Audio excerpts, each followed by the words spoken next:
to send down thy heavenly wisdom from above, to direct and guide us in all our consultations. And grant that we, having thy fear always before our eyes, and laying aside all private interests, prejudices, and partial affections, the result of all our counsel may be to the glory of thy blessed name, the maintenance of true religion and justice, the safety, honor, and happiness of the Queen, the public weal, peace, and tranquility of the island, and the uniting and knitting together of the hearts of all persons and estates within the same, in true Christian love and charity, one towards another, through Jesus Christ our Lord. Amen.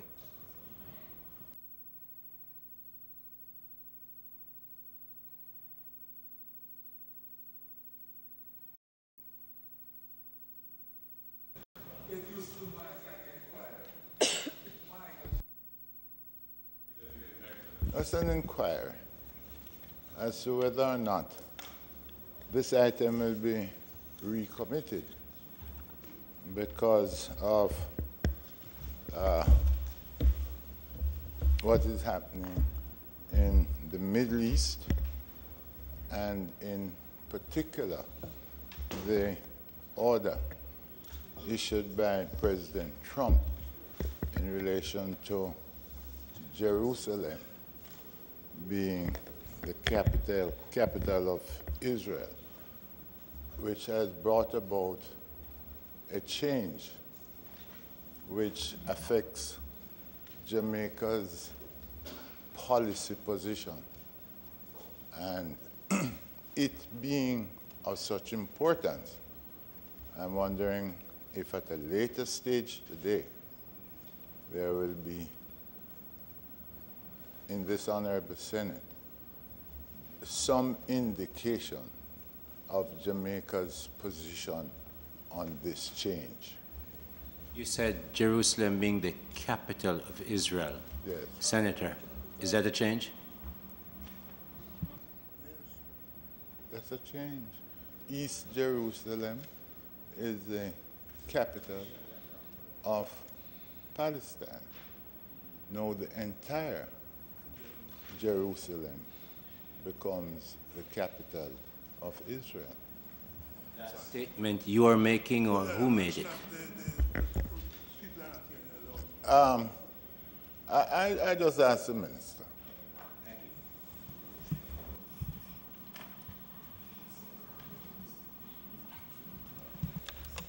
Mr. President, just to advise that the Minister of Foreign Affairs will be the minister to deal with that matter. Will be available next week, and I'm sure we'll have an opportunity to hear clearly what's the government position on the matter that has been raised.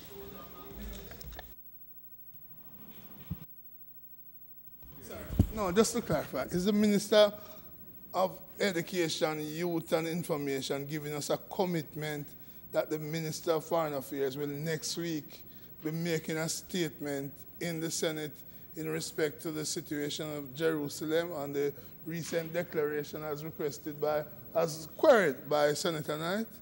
I just want to be assured that that's what he's doing. Senator Reid. Yeah. Auditor General's assessment of the financial statement analysis, Clarendon Alumina Production Limited. Auditor General's performance audit report of the Government of Jamaica's progress towards Vision 2030 NDP outcome number 10, diversification of energy supply and sustainable development goal SDG number 7, affordable and clean energy.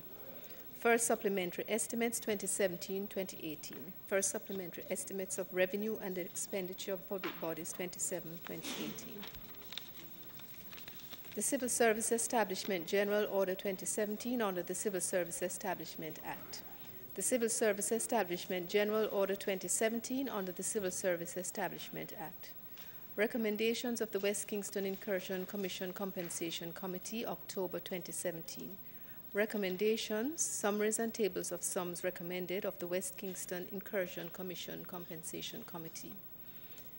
Annual report of the Micro Investment Development Agency for the year 2016-2017.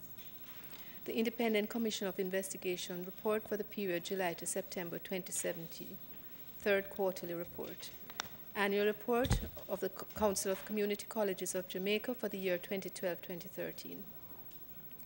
The law reform zones of special operations, special security and community development measures, the Mount Salem Community and Environs in the Parish of St. James Zone, extension of period of operation, Order 2017. Under the law reform zones of special operations, special security and community development measures, Act 2017.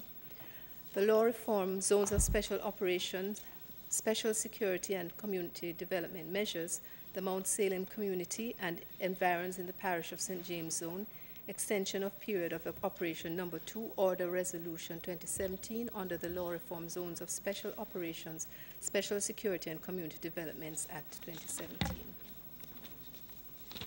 The law reform zones of special operations, special security and community development measures, the Denham Town Community Zone, extension of period of operation, Order 2017 under the law reform zones of special operations, special security and community development measures, Act 2017. The law reform zones of special operations, special security and community development measures, the Denham Town Community Zone, extension of period of operation, Order Resolution 2017 under the law reform zones of special operations, special security and community development measures, Act 2017.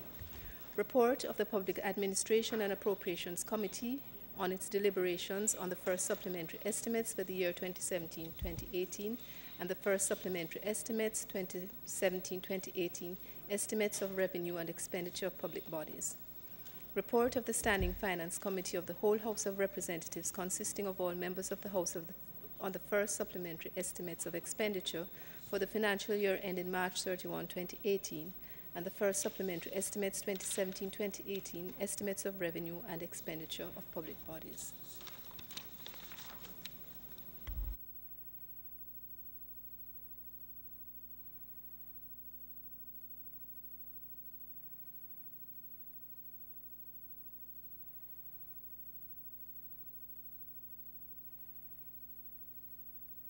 Reports from committees. Notices of motions given orally. Questions and answers to questions. Motions Question. John. Senator Brown. Yeah. I was assured last week by the President that shortly would involve me asking at each occasion for answers to the questions standing in my name. Wonder if we have made any progress in getting these answers.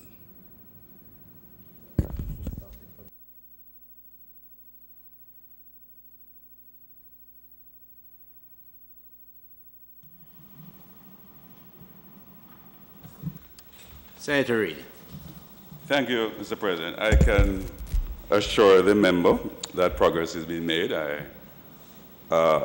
would commit to providing answers to question number 7 within the next 2 weeks, and we're still working on the answers to the question number 6, as I indicated last week.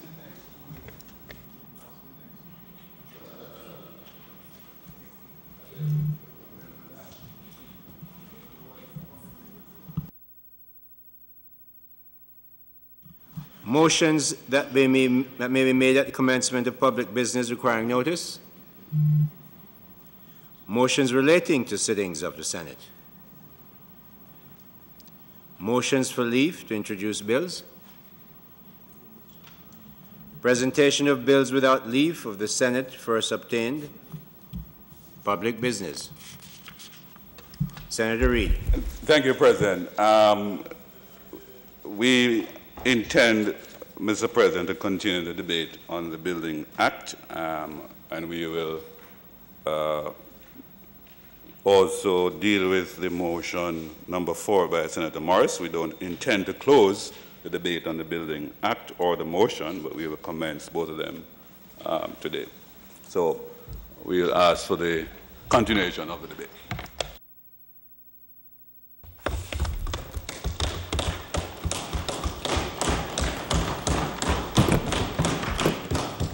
Senator Scaife.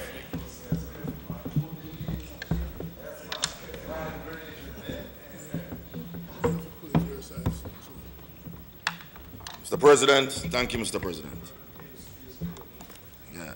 The intent of this bill, Mr. President, is a welcome one, as we seek to enhance and reduce vulnerability in our built environment. This bill, Mr. President, is also important as it seeks to address critical issues while seeking to remedy the weaknesses that currently exist in terms of building activities within the country. There is absolutely no doubt, Mr. President, that as a nation, we need to enhance public safety and welfare among our people, minimize the damage caused by disasters, both natural and man-made, as well as dealing with the issue of squatting in a serious way as we seek to build a first-class society where order, respect for the rule of law, and well-being for all is promoted and respected, Mr. President. For too long, we have allowed the random, disorderly, and free-for-all construction of buildings in most instances across the country, both for domestic and commercial purposes. If we are truly to make Jamaica the place to live, raise families, and do business, Mr. President, we must put an end to this practice across all strata of society and in all communities, barring none, Mr. President. We must take a zero-tolerance approach, and no one must be given any special privilege with respect to this activity, Mr. President. It is within this context that I will support this bill, while highlighting some weaknesses that I see in it, give some commendations with respect to specific clauses, and propose some amendments. Mr. President, there has always been and will always be criticisms among sections of any society, including ours, with respect to any changes or implementation of a building code. They have been blamed for increased construction costs, inability of new materials to gain a footing in the construction field, persons not able to build as a result of issues with land ownership, and numerous other undesirable conditions. Statements about them have sometimes been so unfavorable as to cause concerns among thoughtful people that public confidence, if measured to assure public safety, would be seriously undermined, Mr. President.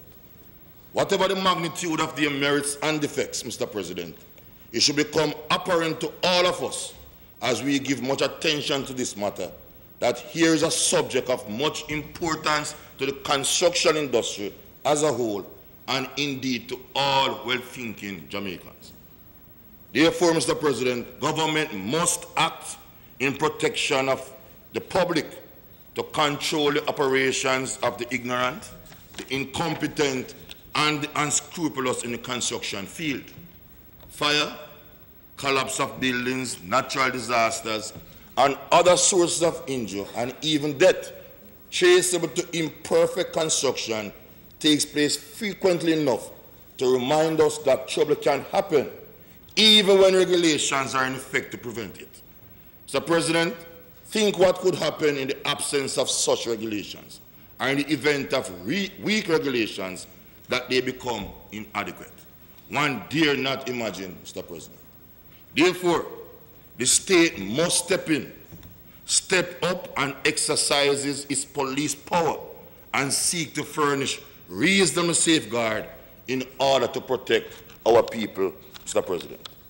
Mr. President, according to the Office of Disaster Preparedness and Management, Emergency Management, an estimated 70% of Jamaican buildings have been designed without any formal or professional input. The implication, Mr. President, is far-reaching. A serious indictment on the construction industry, and more so on the local authorities that have the responsibility to monitor the activities in the field.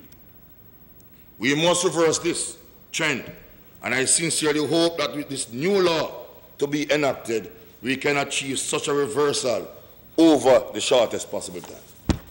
Mr. President, no one can dispute the notion that the adoption of modern building codes adapted to our context will significantly enhance the resilience of the island's infrastructure, and by extension mitigate damage to property and loss of lives.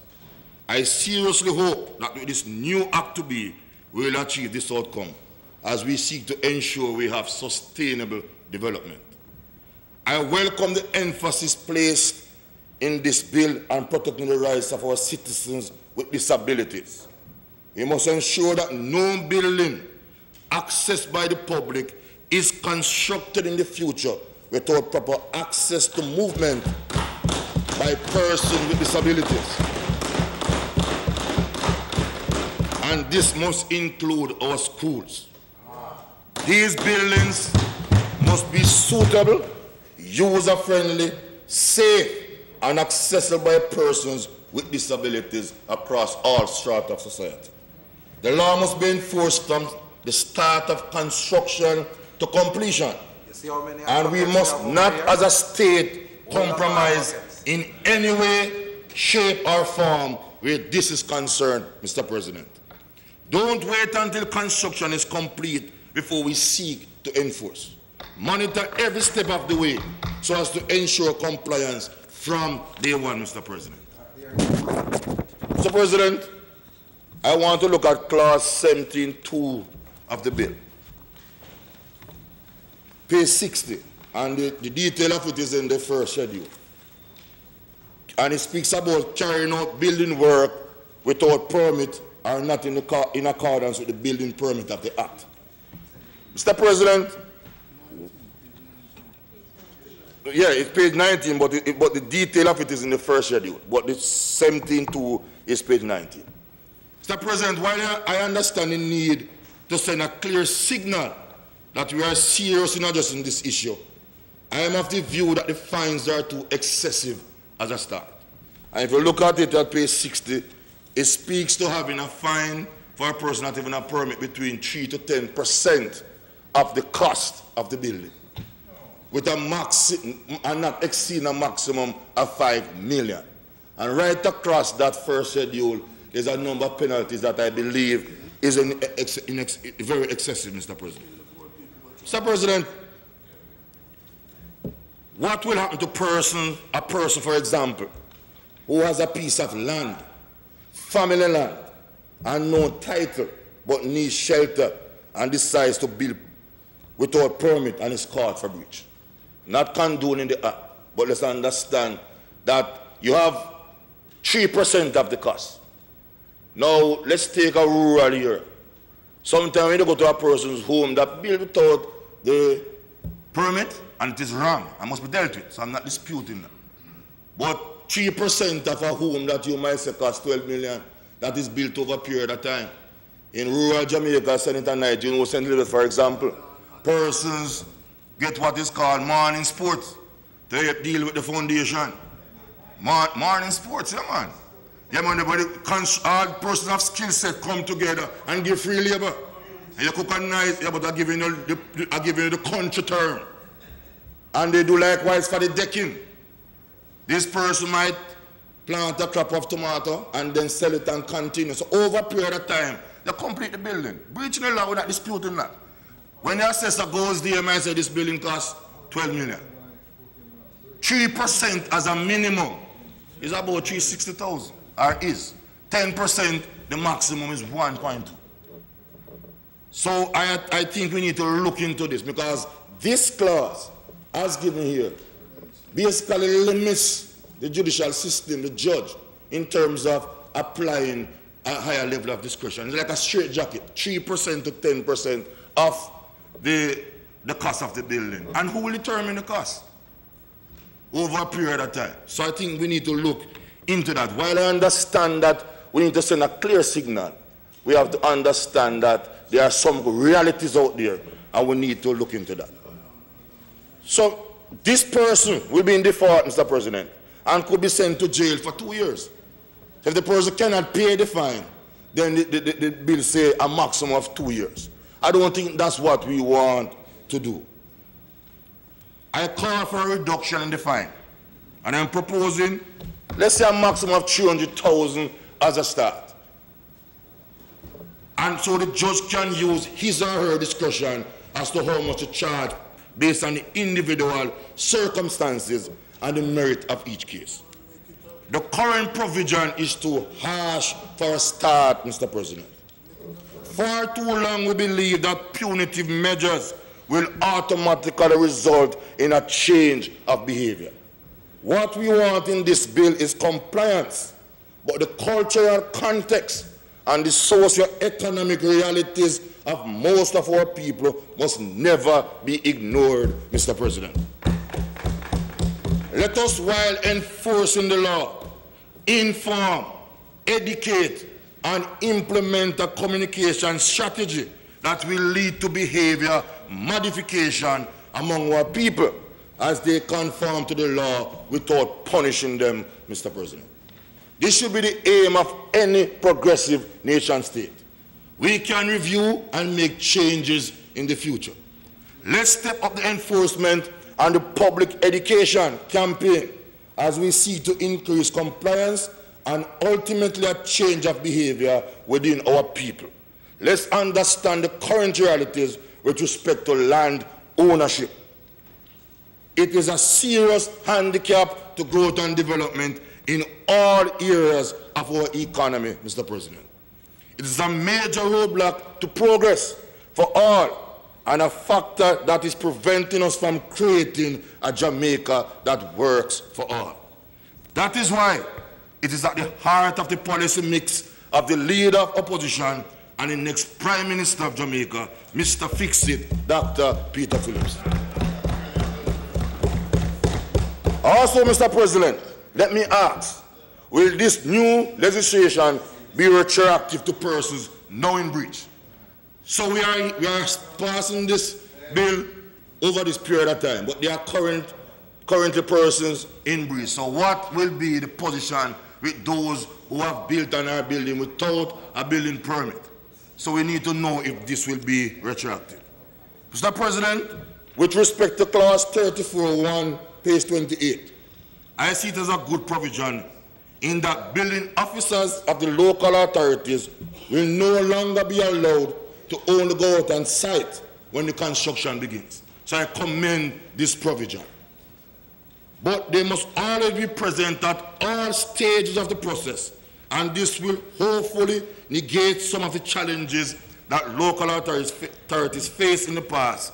Example, the unfortunate incidents in the construction of 2 hotels in Western Jamaica.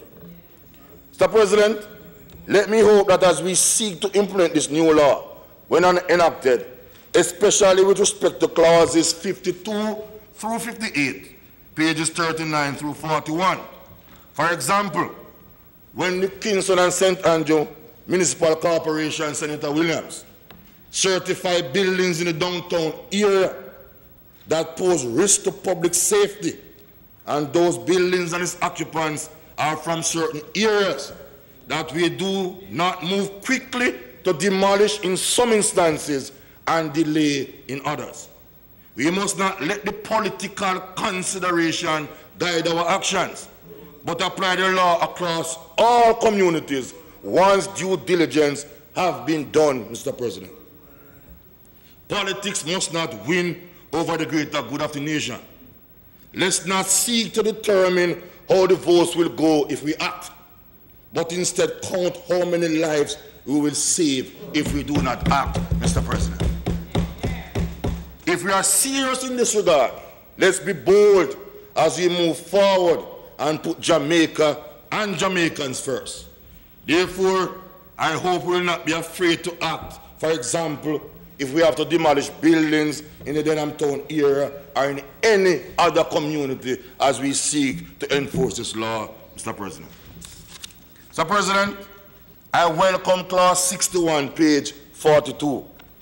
It is timely and long overdue. Therefore, we must encourage all the local authorities to make this a mandatory clause in the building conditions, regardless of where you live in Jamaica. Therefore, I am proposing that we change that the minister may and replace it to the minister shall, Mr. President. This year, for example, we have been having a good season with respect to rainfall. However, Mr. President, you can safely bet that in a few weeks, if we have no rainfall, we'll start to have water restrictions and communities crying out for the lack of water. What this clause is saying that the minister may ensure that you have areas of water harvesting, renewable energies and so on.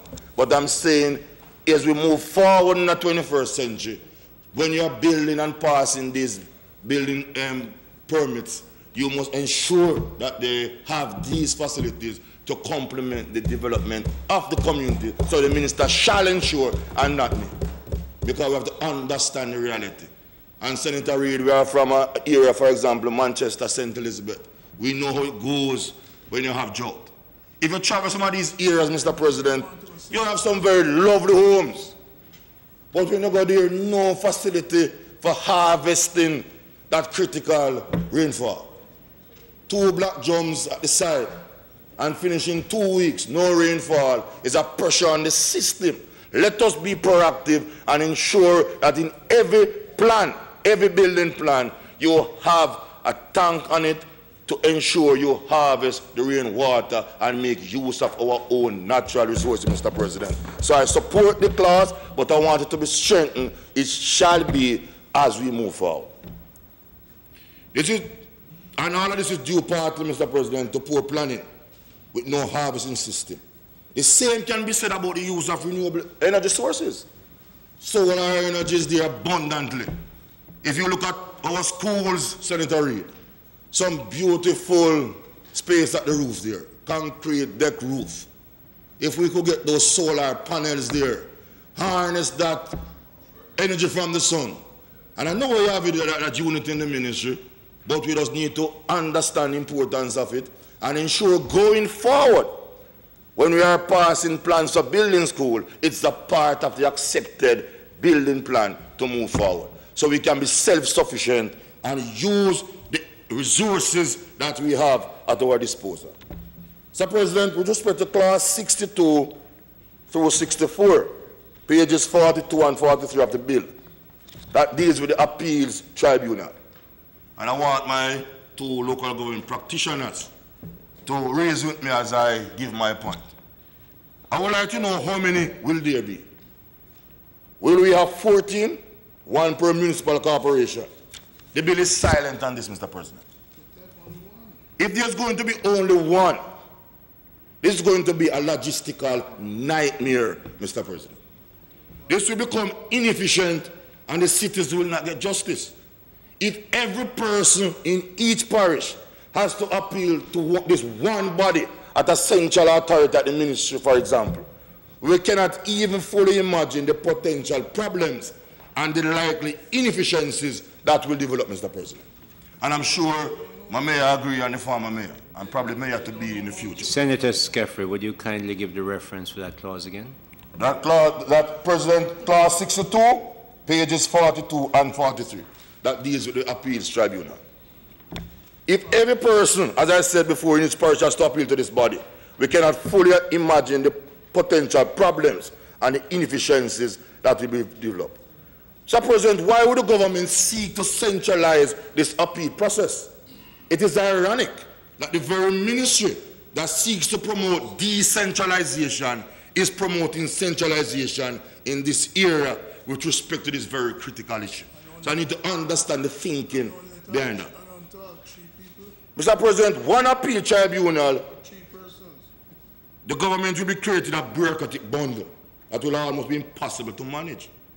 A 3-member team is too small for this potential magnitude of work.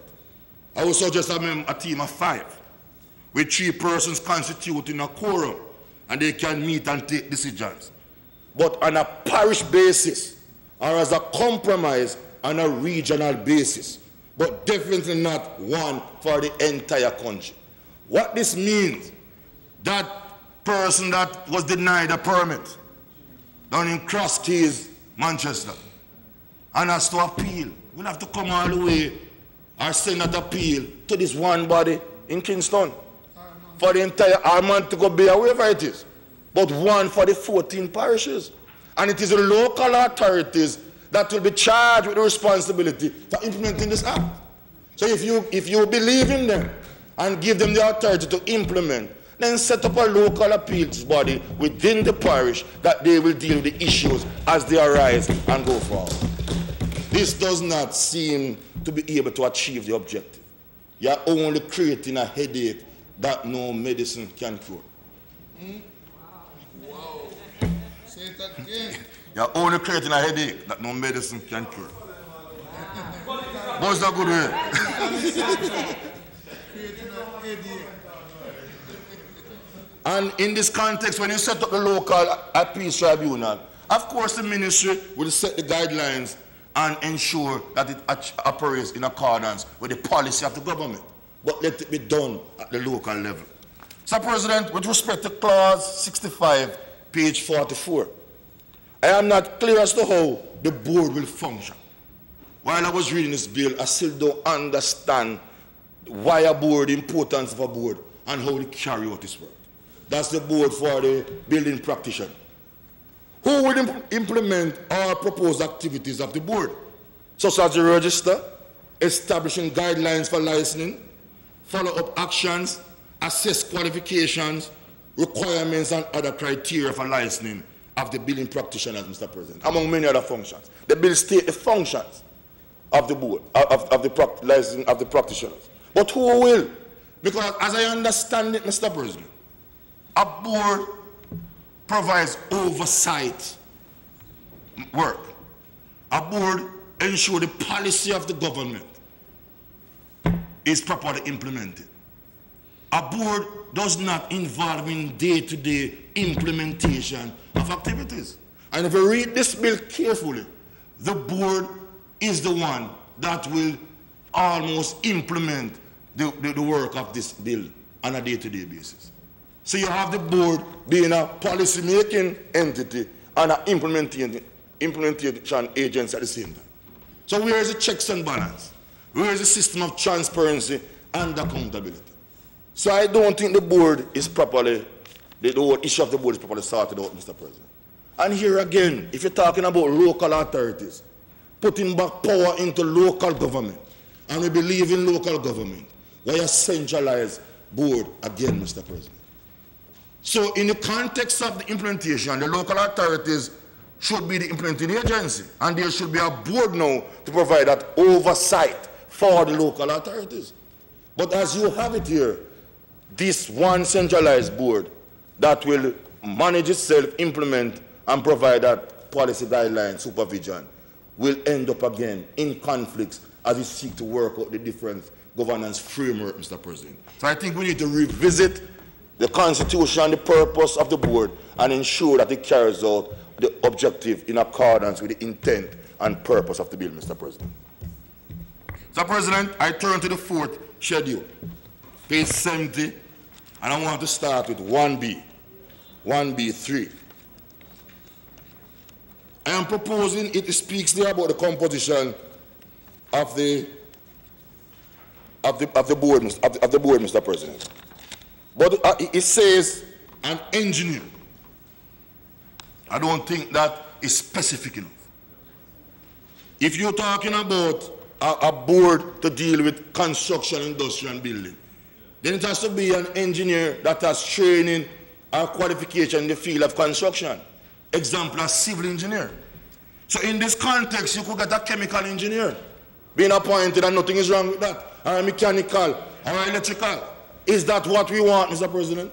So I'm saying, let us amend this an engineer and say a civil engineer to be specific, that will have the skill set, the training, and the qualification to provide guidance to the board as we go forward. So I'm proposing that we amend that and be specific.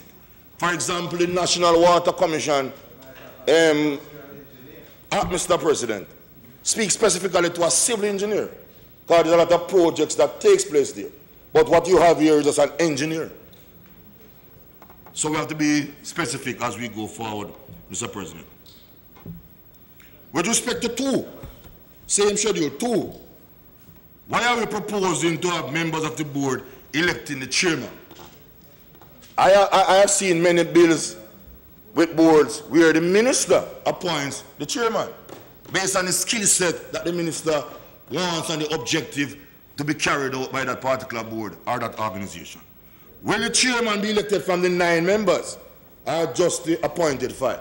Because there are 4 ex-officio members and 5 to be appointed by the minister. So which set will you elect the chairman from? Is it the 5 I said before or the entire 9? And also, what's the benefit of not having a minister? Right, and also the chairman should be elected from the 5 or the entire membership. So we're having 2 scenarios here, Mr. President. We're having one that we're not clear as to whether it is in 9 or the 5 that will elect the chairman, or it is the chairman to be elected from the 5 or the 9. Why I say that? You could have an ex-officio member becoming the chairman. Is that what we want? Because I wouldn't understand, because those persons who would come here to provide broad guidance and give from the prescribed institution. Just, Mr. President, Senator Reid, like in the school system, you have, for example, public school, 4 nominated members from the National Council of Education. And then the chairman and deputy must come from that 4. But you have other members that represent their interest group. And these ex-officio members would be representing a particular interest group, for example, University Council. So I don't think we would want that person to chair, and then those persons to elect also. So I think it should be, the chairman should be elected or be nominated by the minister from the group of 5. That is my recommendation to this Honourable Senate, Mr. President. So we need to look at that as we move forward. Also in number 8, still on page 70, now moving on to number 8, Mr. President. The minimum meeting requirement for the board each year must be clearly stated. All it said, the board shall meet at such time as may be necessary.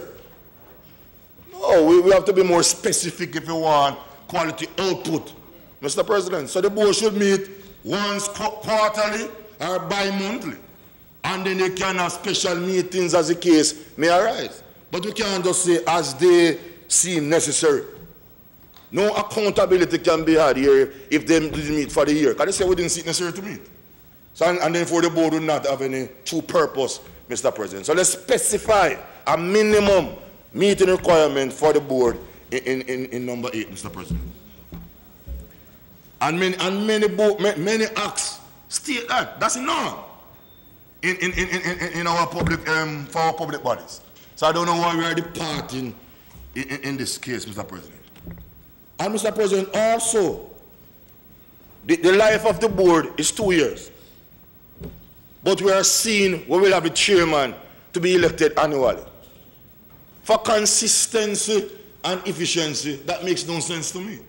Let the chairman serve the entire life of the board unless there's a resignation or a termination. But my main proposal is not for the chairman to be elected, but to be appointed by the minister according to the skill set for the entire life of the board, if it is 2 years, as stated here, Mr. President. In terms of 9, the appointment of committees. If you look at 9, it just said the board may appoint such committees as it may think fit. No, in this age of accountability and good governance, I am proposing a cap to be placed on the number of committees that the board may have in the first instance. If there is a need to go beyond that cap, then permissions must be sought with clear justification from the minister. As stated here, there is no limitation, and therefore committees can be formed with no clear objectives and no specified deliverables, Mr. President. And if you look at 13, finally what I want to look in terms of the schedule, the board may appoint auditors who shall audit the accounts of the board and submit an annual report to the chairman, who shall forthwith transfer the report to the minister. Here's the conflict that I spoke about earlier on. Because the board will be partly involved in implementation work, while it should be oversight. The board will appoint an auditor to audit its work while it implements. And then the report comes to the chairman. In most organizations, For example, NHT, which is the institution, and there's a board that guides. And then when there's recommendations from the auditors, then you call in the management team, and you have a discussion, and you send them on the way to implement so as to improve. But in this case, who will, when there are recommendations, it's the same board that has been audited that will be charged in carrying out those recommendations. So I see a conflict here, Mr. President. Speaker's time has expired. Mr. President, the Speaker's time having been expired, we'd like to move that the Speaker's time be extended sufficient for him to complete his presentation within 10 minutes. The question is that the Speaker's time should be extended for 10 minutes. Should be extended. No, sufficiently to complete. Sufficiently for him to finish his statement. Those in favor? Those against? The ayes have it. Continue, Senator Scaffery. Thank you, Mr. President, and thank you for the good spirit that is being displayed today in the Senate.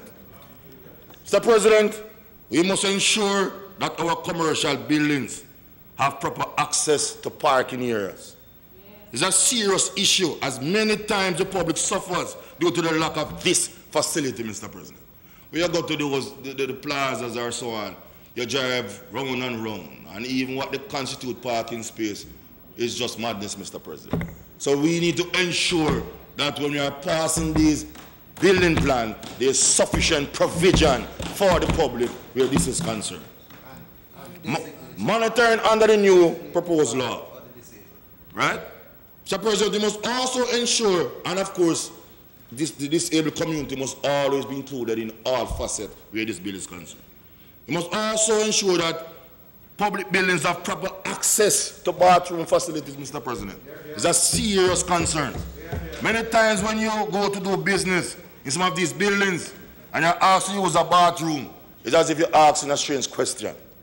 The answer is often there is none, or its location is not very suitable, and nothing works. And you can see that these were constructed as an afterthought, because the size and all those things discriminate against some of us, Mr. President.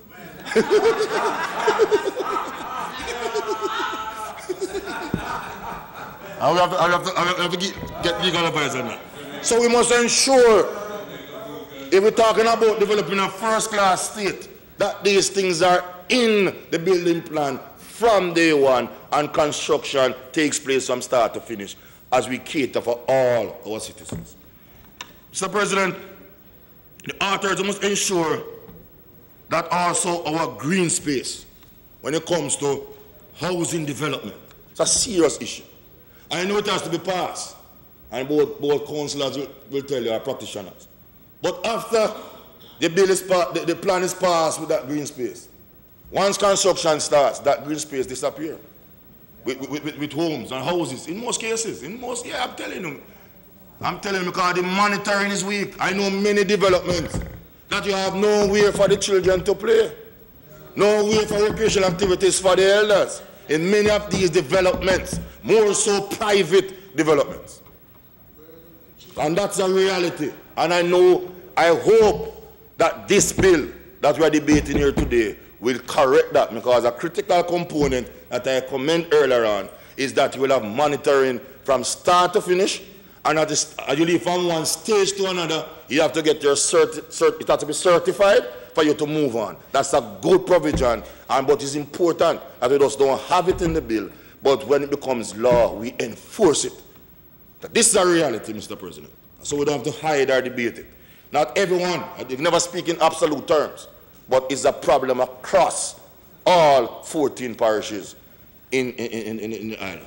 Little or no regard for the plan as passed, and those places disappear. And I can take to many areas across to show you evidence to support my notion here, Mr. President. Mr. President, if this new act doesn't address, as I said before, then it will not work the very process that it goes through. Also, Mr. President, many of these developments have no clear facilities where water is concerned. Because there's a limit to the capacity of the NWC.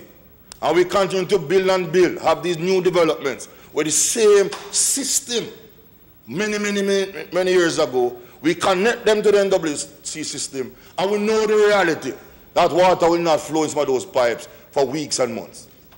So we have to, and that is why we go back to the harvesting of our rainwater to ensure that we can correct the system.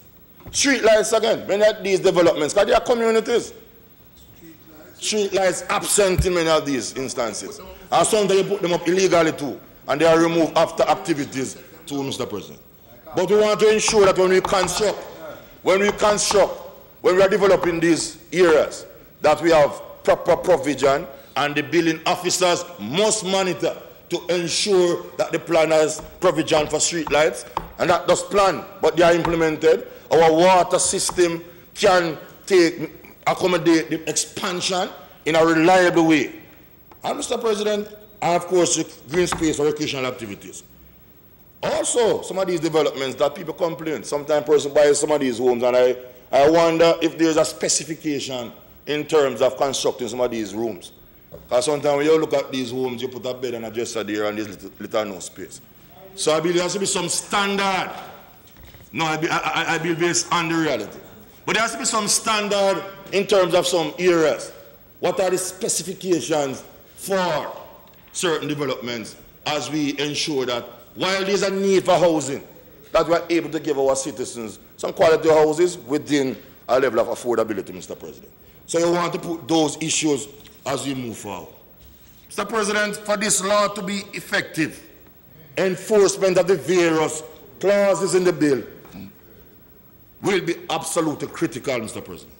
The local authorities will have to be courageous, bold, fair, and biased as they enforce the law regardless of who or whom the persons are, Mr. President.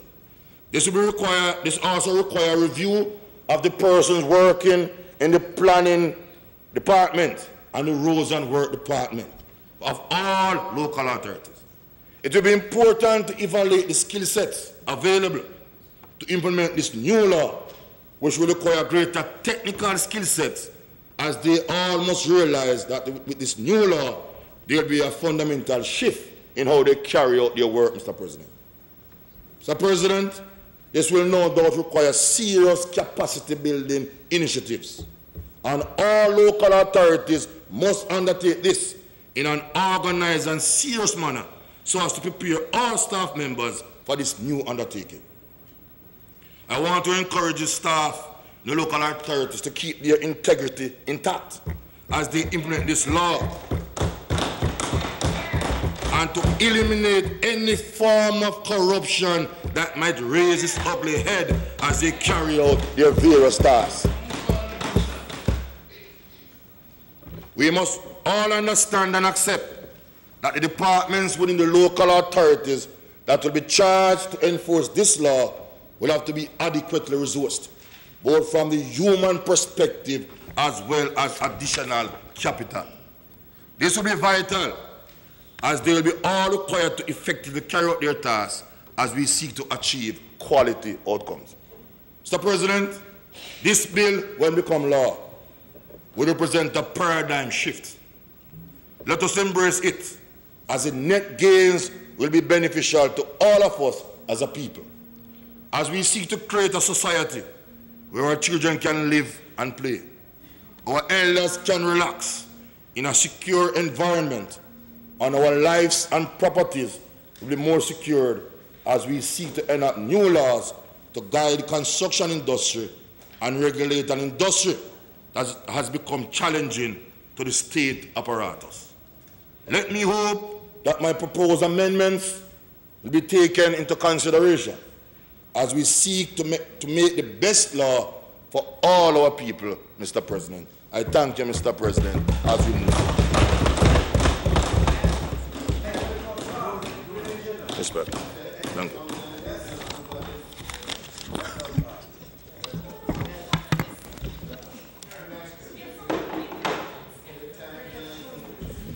Senator Williams.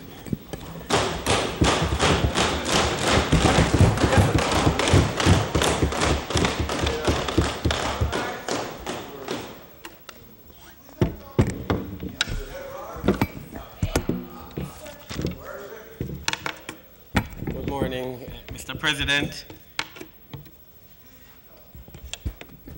Good morning. Good morning, Senator Morris.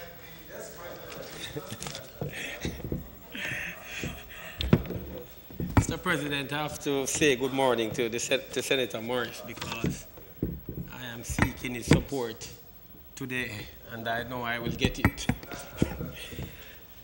The following amendments made to the Kingston and St. Andrew Corporations Act by the introduction of made to the Kingston and St. Andrew Corporations Act by the introduction of the Local Governance Bill of 2015, I must commend the government on the wisdom to present the Building Bill 2017.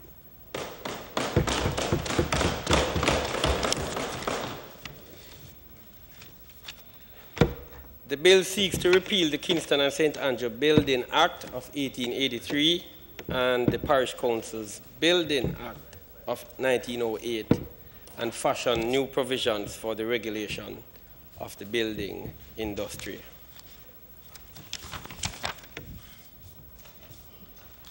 Mr. President, the current legal substructure for the regulation of building sector, most would agree, has become outdated. The existing structure is not consistent with effective regulation and the maturing of a modern building sector. Mr. President, the Prime Minister recently stated that the greatest threat to our region at this time is climate change. In the 2017 hurricane season alone, the region was threatened by 16 disasters, with 10 of those being categorized as either hurricanes or major hurricanes.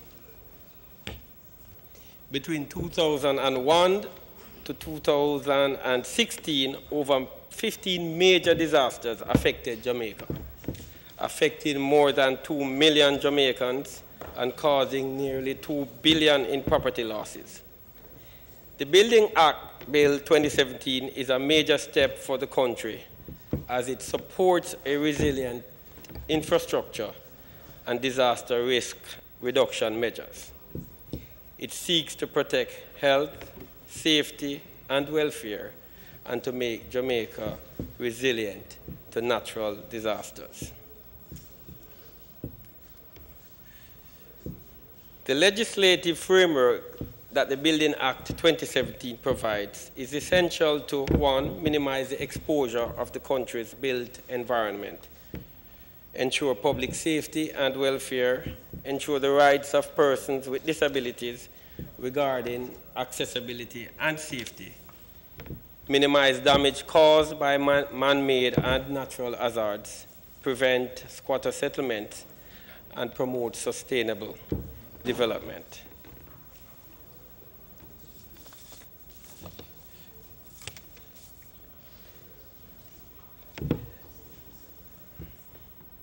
Provisions are provided within the bill, Mr. President, to ensure the rights of disabled persons regarding accessibilities, as was mentioned before, suitability, safety, and user-friendliness of all buildings to which these persons have a right of access and may visit.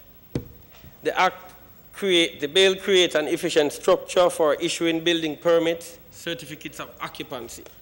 It establishes a fair system for the resolution of building disputes. It also regulates training and certification standards. It specifies the regulatory and enforcement responsibilities of the local authorities and facilitates the adoption and efficient application of international building standards. The bill facilitates the adoption and efficient application of the national building codes. Mr. President, in 2015, the Auditor General's Department raised concern to the maintenance of files for application for building permits and the monitoring and documenting of post-approval inspections. Proper building approval documentation and the monitoring and documentation of post-approvals inspections must be carried out in an efficient manner. Related inspection forms must be completed and filed properly. We must document post-approval inspections, and deficiencies identified must be documented and satisfactorily remedied. Section 8D of the bill addresses the issue raised by the Auditor General's Department. This, Mr. President, is a giant step in the right direction. The new act introduces building codes and facilitates the adoption of international codes, I-codes. The building codes are made up of provisions that must be observed in the design, construction, and maintenance of the buildings, and are amongst the first line of defense against damage from natural disasters. It is these provisions that save lives, limit physical damage, and make structures critical to human welfare, such as hospitals, shelters, fire, and police stations, operational during a natural hazard or disaster. The new Florida Code, Mr. President, after Hurricane Andrew, would have saved 60% of damage if available earlier. Therefore, Mr. President, giving effect to the national building codes and the I-codes is another giant step in the right direction. The Act will make it easier for Jamaica to stay current with technological advances that improve the quality and safety of the built environment. The International Building Codes covers design that resists all natural disasters, hurricane, earthquakes, floods, landslides, and storm surge, and therefore would really establish and build our resilience to these disasters. The new Act gives effect to the National Building Code and set out the mechanism to incorporate sections of the I-codes into the Building Code. This is also another giant step in the right direction, as we must keep apace with technological advances and new building systems and materials components that would serve to enhance the built environment and create a resilient infrastructure. Mr. President, before I conclude, I would just like to make a few recommendations and in a large extent to seek some clarifications. Mr. President, Section 14.1. Well, 15.1. For 15.1, I would recommend that there is some oversight to the National Building Codes and the I-codes being incorporated into the National Building Code. And I would recommend that oversight be given to the minister, that the minister has oversight responsibility, and that also that the minister would consult, so it becomes a consultative process, that he would consult with the local authorities. I believe that would make a robust structure. So the bill would create this robust consultative mechanism that would allow for the local authorities and allow the minister to have at least oversight responsibility, which I've said before, for the building codes and the I-codes. I mean, it's to me, it's just proper for that. So that's my recommendation. The framers and the drafters can look at it. That's for 15. That's for 15.1, Mr. President. I would also like to, for 15.2, Mr. President, which states that, and I read from my notes, that the local authority shall not refuse to approve building work or any stage of construction on the ground that the building work is unsatisfactory. That's section there, 15.2. I would recommend the same wording, almost the same wording is in the 2016 bill, the January 2016 bill. For clarity, just for clarity, I would recommend that we look at the 2016 January bill, and I believe in that bill it is 16.3. It would be section 16. The January. Well, the bill has evolved from 2011. So I mean, yeah. So I would say, Mr. Speaker, that would very similar to what is there now, but brings a little more clarity. So I would recommend that we incorporate. I'm pleased to see, Senator Williams, that you continue to address me. Mr. President, I'm pleased with that. yes, Thank you. Thank you. Thank you for reminding me, Mr. President. All right. And it says, if I may, that the relevant building authority shall not refuse to approve building work or any stage thereof on the ground that any building material, product, construction method, building component, or building system connected with the building work is unsatisfactory. If the material, product, method, component, or system is accredited by the Standards Authority and complies with the accreditation, I believe that would bring the clarity that personally I see. All right, the other,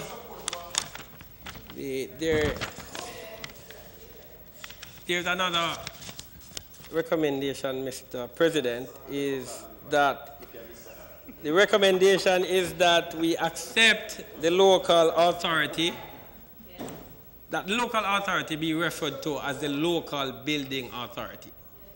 And that we can easily deal with that, Mr. Speaker, by just defining in the preliminary local building authority. So we could define local building authority in the preliminary. So local building authority means a local building authority designated under Section 7. That would do the trick. So you would say a local building authority means a local building authority designated under Section 7. And Section 7 should deal with that because it then outlines or lists the local authorities. So that we can, at the Parish Council, we're quite affectionate, Mr. President. We love the term local building authority. We don't want to lose that. All right, Mr.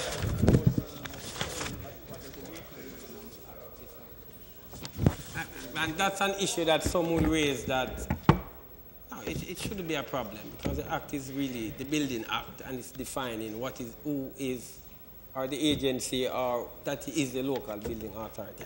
That's something for the drafters to look at. Personally, I don't see an issue with it.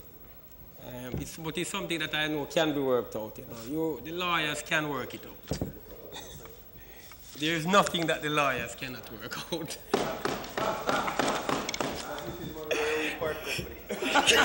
That sounds good. Jeffrey. Oh, that sounds There's no solution. All right, Mr. President, I'm trying to remain focused. And also, there is another section that is Section 45.1. Section 45.1, Mr. President, which deals with enforcement notice. Now, based on our experience at the municipal corporations, we understand the difficulty in terms of when we're serving enforcement notices to serve it to all the parties. Because sometimes it is difficult to find all the parties to the building or to the construction or to the development. So our recommendation would be that if you can make it mandatory to serve to the occupier, the owner, and the builder. And then after that you could say or. So it could be 45.1. 45.1 and 2. So I mean, what I'm saying is that, and again, the drafters, you can look at it, but I'm saying is that to make it mandatory to serve to every single person that is attached to the management of the construction, or to the management of the, I'm trying to find the term, the development. It's difficult, because if you cannot find one such person, then you cannot enforce. So we are saying owner is important, occupier is important, the builder is also important. So I would say if we serve to owner, occupier, and builder, and then the other persons you can make it or. So we can choose to serve them. But if we make it mandatory to serve the three, and then we can choose to serve to the others, I believe that would help us in terms of carrying out our responsibilities at the local authority.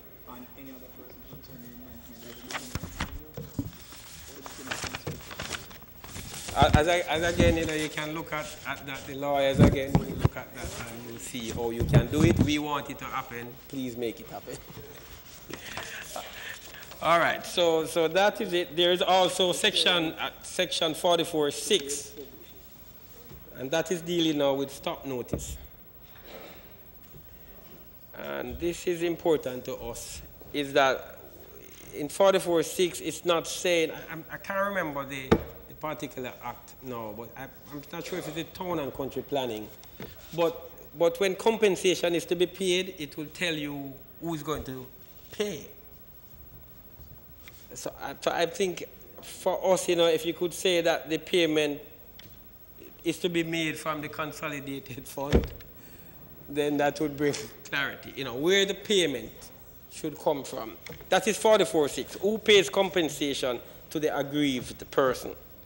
That is not stated. I'm not sure, maybe I'm missing something, but that might be important to state. Also, the wording suggests that compensation is payable simply because an express allegation is made. You could.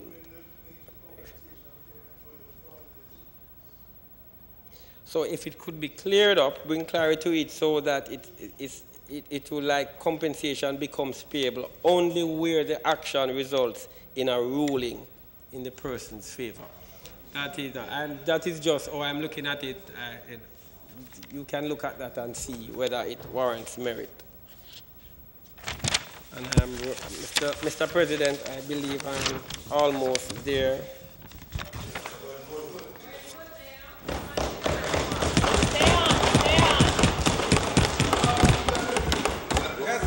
We're not rushing in it. You're the man. We're in your town. Mr. President, we'll be here until 10 tonight. So.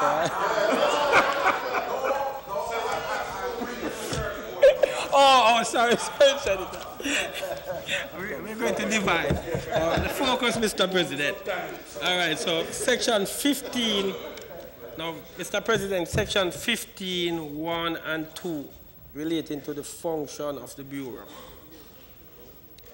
recognizes the Bureau as the only standards authority. And again, I'll refer to the January 2016 bill. And in that bill, Mr. President, it establishes the Bureau as a standards authority, but not the only. It gives the minister, the word gives, there was a section B that gives the minister could designate an agency as a standards authority if the needs arise. Remember now, this is an act, this is a bill that will become law, which will be serving us for years to come. So maybe sometime in the future, maybe we'll be exploring outer space or something. And we may need a standard authority because maybe the Bureau would not be able to deal with that. So I believe that we could still keep the 2016 section that says that the minister could designate or may designate an agency, a standard authority, with a process, of course, with a process. So for the framers, again, that is something that you could look at. I don't see any harm to be caused by that. And finally, Section 14.2,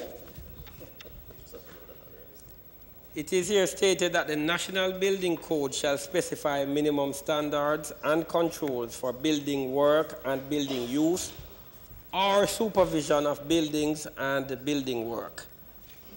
Our recommendation is that you delete the words or supervision of buildings and building works, because we believe that Section 35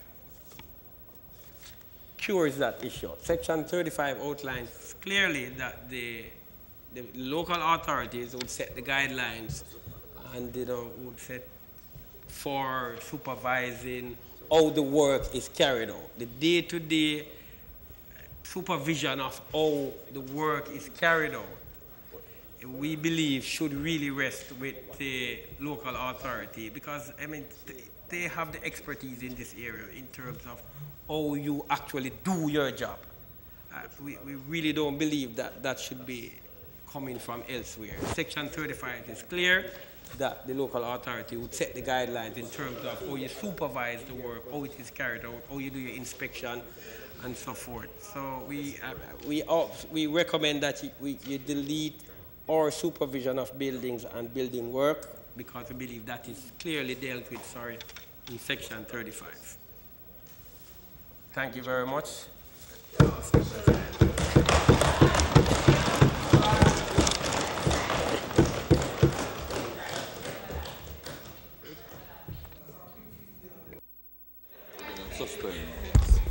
Okay. Mr. President, Senator Reid. would like to give notice of the suspension of further debate on this bill, and we will continue hopefully the next sitting, and that will allow us now to move to take the motion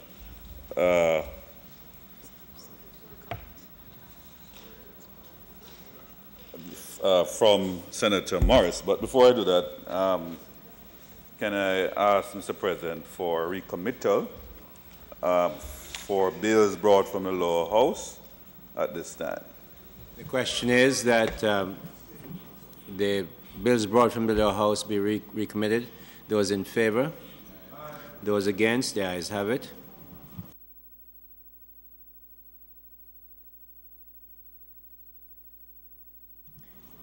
Bills brought from the lower house.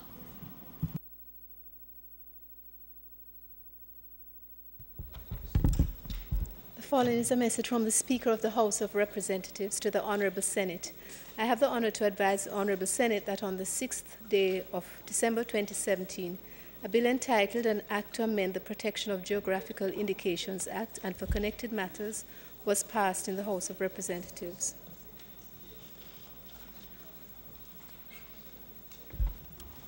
Senator Reid.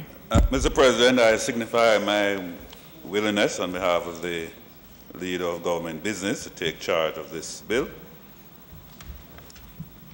A bill shortly entitled The Protection of Geographical Indications Amendment Act 2017, read the first time. I beg to give notice of second reading of the bill.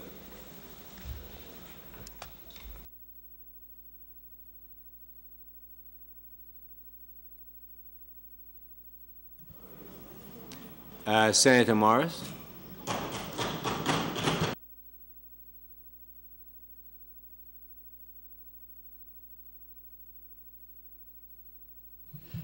Thank you, Mr.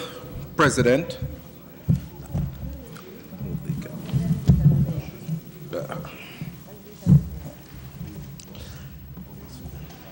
I rise to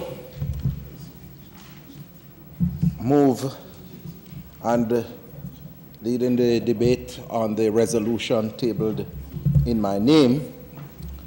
And before I venture into my presentation, I'll read the resolution which was tabled.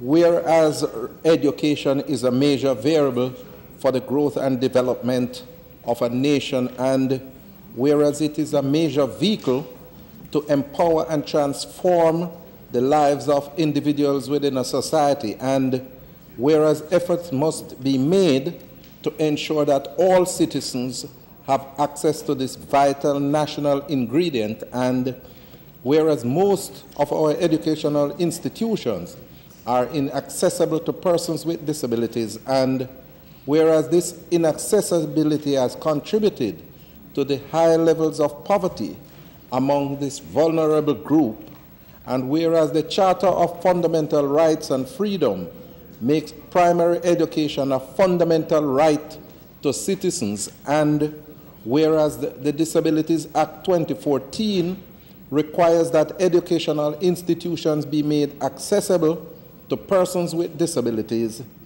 be it resolved that this Honourable Senate call upon the government to move with alacrity to make all schools accessible to persons with disabilities. The government utilizes Labor Day 2018 to start the process of making schools accessible to persons with disabilities by making one primary and one high school in each constituency across the island accessible to the members of this vulnerable group, and a special team comprising members of both political parties, the private sector, and members of civil society be established to lead this process. Mr. President, I am very happy to be debating this motion on a day when we are debating the building bill, which seeks to make modern facilities accessible to all our citizens, including persons with disabilities. I am also pleased, Mr. President, to move this resolution at a time when we just celebrated Disability Awareness Week, which serves to highlight the challenges confronting members of this group, but also to highlight the achievements of persons with disabilities. And so it is very timely in terms of the members of this Honourable Senate debating legislation and motion that are critical to our brothers and sisters with disabilities. Mr. President, education is a major tool for national development, and it cannot be overemphasized how important education is for the development of a nation. It is the most certain and consistent tool for economic empowerment and development. Persons with disabilities must be included in this empowerment drive, because we are talking about an inclusive and accessible society for all. And in this context, persons with disabilities play a major role. Mr. President, the ministry has as its mantra, which was started about 10 years ago, that every child can learn and every child must learn. And it's a mantra that finds resonance with me, because I believe that no matter who you are and no matter where you are from, you have the capacity to learn. And once the requisite mechanisms are put in place, every child will learn. Every child will learn, and every child must learn. Mr. President, I must indicate, however, that the learning capacity of persons with disabilities are being severely restricted by the levels of inaccessibility within our education system. And I must hasten to say that this is not something that started yesterday.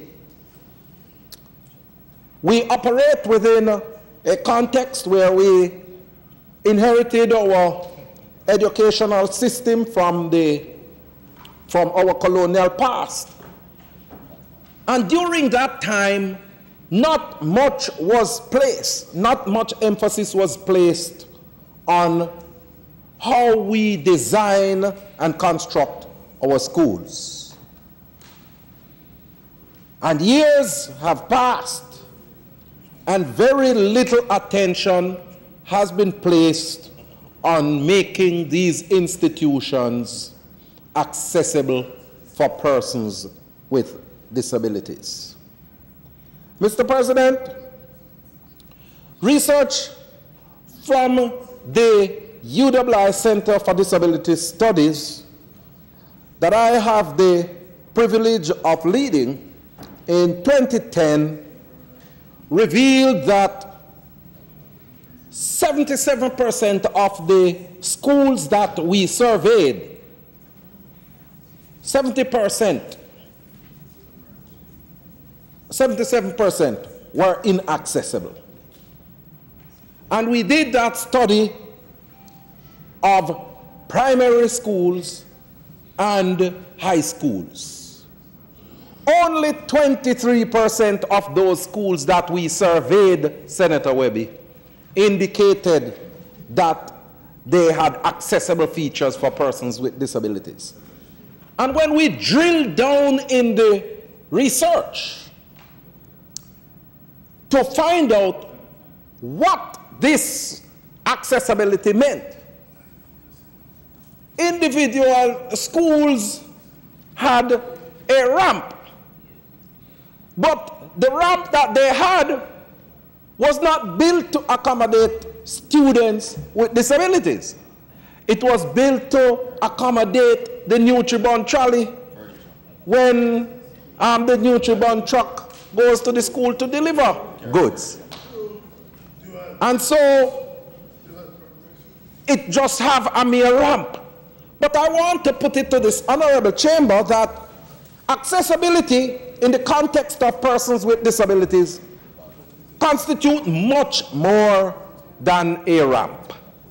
Here, here. Accessibility covers a wide gamut of things.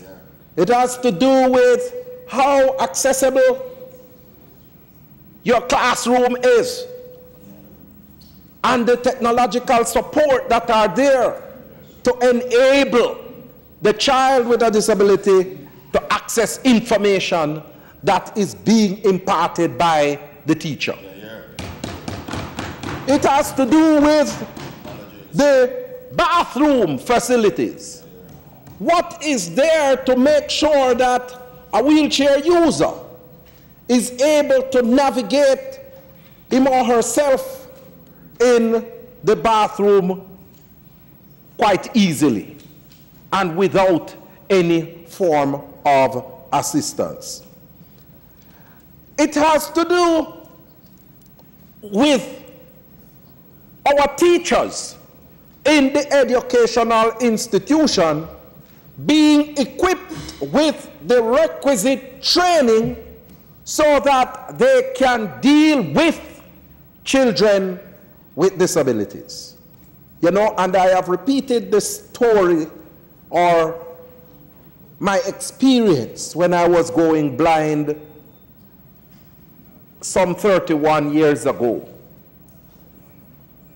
where, Mr. Minister, the teachers in the classroom never had a clue as to where they could go to for assistance and guidance for a student with a disability in the classroom, and how you could configure your teaching methodology to accommodate a person with a disability. So, Mr. President, accessibility is much more than a ramp. Mr. President, there's a 2014 World Bank study that revealed that inaccessibility to educational institutions is a major contributing factor to poverty among persons with disabilities. And I can understand that, Mr. President, because if it is that persons with disabilities are unable to venture into the educational institutions, then they are not going to be able to develop the requisite skills that are going to make them employable. And we are seeing that manifested in Jamaica, because in a 2015 socio-economic study that I conducted on behalf of the Ministry of Labor and Social Security among 1,014 persons with disabilities, approximately 91% of the surveyed population, approximately 91% of the surveyed population were unemployed. Significant block of those who were surveyed. So, Mr. President, it is clear that there is some connection between the inaccessibility of our educational institution and the levels of employment among persons with disabilities. I'm not saying that it is the major factor, it's the only factor, but it's a major contributing factor.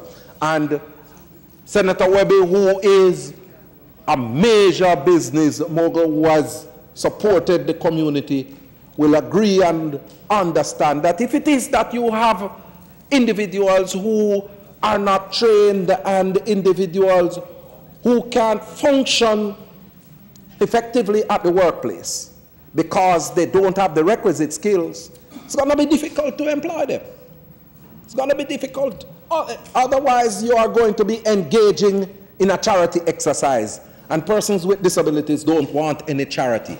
What we want is the opportunity where we can participate in the development agenda of our country. Mr. President, I want to indicate that the UNCRPD, the United Nations Convention on the Rights of Persons with Disabilities, which we signed and ratified in 2007. Mr. President, that convention, which I had the privilege to put my signature to, and my colleague, Senator Crawford, always talk about in his speech, who have the pen. And I was happy, Senator Crawford, to have the pen at the time, because I know how important it was for us to sign and ratify that convention, because we shared the ideals and we shared in the principles articulated in the Convention on the Rights of Persons with Disabilities. And Articles 9 and 24, 9 which speaks to the whole issue of accessibility, and 24 which speaks to the issue of education, speaks volumes to state parties putting in place the requisite mechanisms to accommodate the learning capabilities of persons with disabilities. Mr. President, the Disabilities Act 2014 also speaks to the whole issue of accessibility of educational institutions for persons with disabilities, because it makes it mandatory for these educational institutions to become accessible for persons with disabilities. And Mr. President, I must say that we passed the Disabilities Act in 2014, and we are 3 years, it's 3 years that have elapsed since the legislation has been passed. And the effective date for that legislation has not yet been signed. And there are reasons why that is so. And one of the reasons for that is because educational institutions that are critical to the development of persons with disabilities, by and large in Jamaica, are not accessible to this vulnerable population. Mr. President, the Charter of Fundamental Rights and Freedom, which was passed in this honorable chamber, makes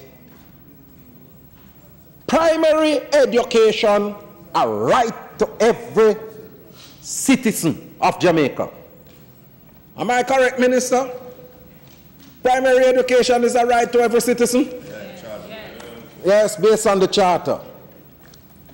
Now, Mr. President, if the Constitution states that primary education is a fundamental right to every citizen, it means, therefore, that every primary school must be made accessible to persons with disabilities. Because the truth is that the Charter does not discriminate against any citizen. There was no qualification in the Charter. It makes it absolutely clear that it is accessible. It's a right for all our citizens.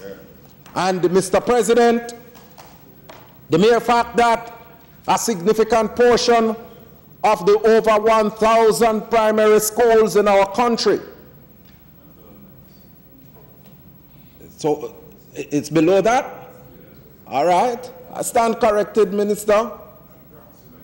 But there's an approximation. The fact.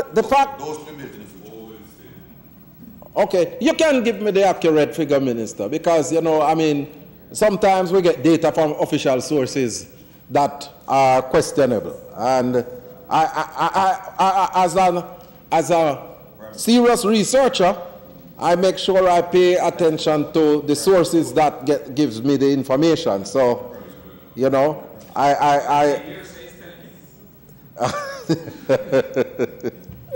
But, Mr. President, the constitutional rights of persons with disabilities in the context of our educational system, especially at the primary level, from my perspective, is being breached. And the time comes for that to stop and for us to unlock the potential of persons with disabilities. Mr. President, in this resolution, I am calling for at least one primary and one high school in each constituency to be made accessible to persons with disabilities. And I am doing so as a starter. I am not saying that is where we should start and end, but we have to start somewhere. And Minister, in this regard, I want to personally commend you for the announcement you made recently for 50 million to be allocated each year for the next 5 years to make schools accessible for persons with disabilities.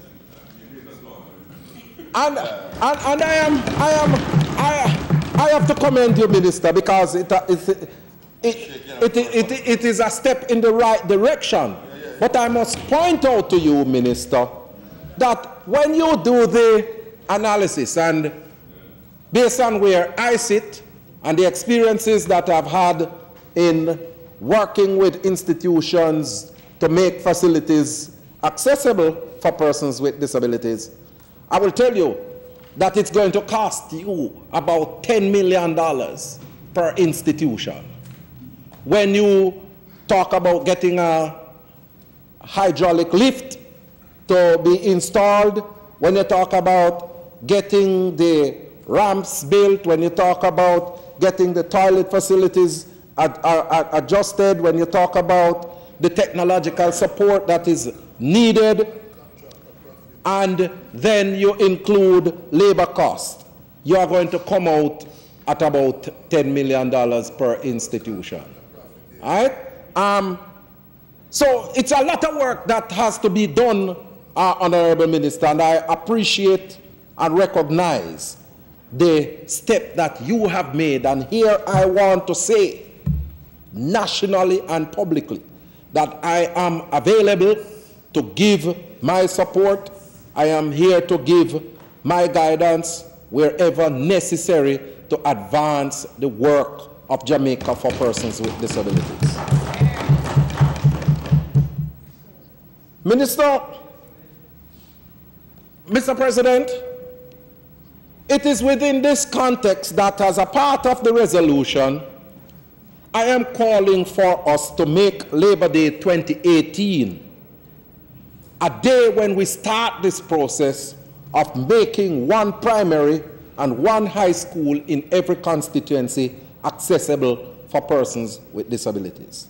And Minister, it makes sense because, as I pointed out, the monies that you have allocated, whilst commendable, is just not adequate to reach a significant portion of the communities as we prepare for the rollout and the implementation of the Disabilities Act. And so if we can get the nation, Senator Samuda, behind this thrust of making Labor Day accessible, Labor Day a day when we make the educational institutions accessible for persons with disabilities, we would be engaging our citizens in a national cause, a unified cause that is being led by the two political parties, major political parties, the private sector, and other members of civil society.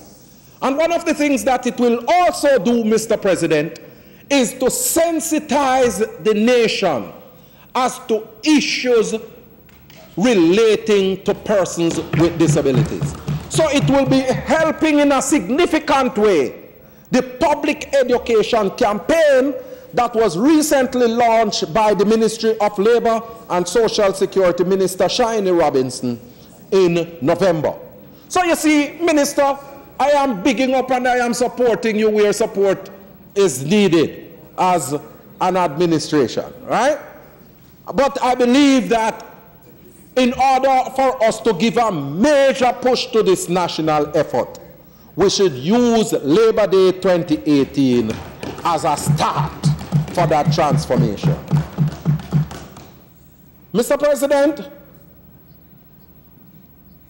it requires, the resolution requires a special team to be established, and I know that you have the Labor Day Secretariat, and this is where I indicated in the resolution that a bipartisan approach be adopted where members of the two major political parties are included and any other political party that wants to be a part of the process to get involved, and the private sector to give their support, and various civil society organizations which include those institutions catering to persons with disabilities. Because, Mr.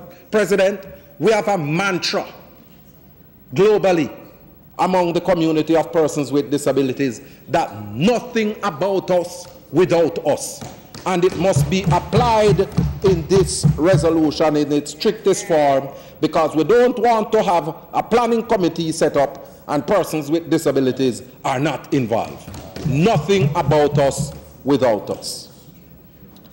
Mr. President, education is a must for development. And I don't know of any member of this honorable chamber who does not subscribe to that view. In my humble opinion, if there's a member here that does not subscribe to that view, minister, is not worthy of his or her seat. Education is absolutely important. And that is why I want to ensure that persons with disabilities are included in this development trajectory. Mr. President, I know what education has done for me.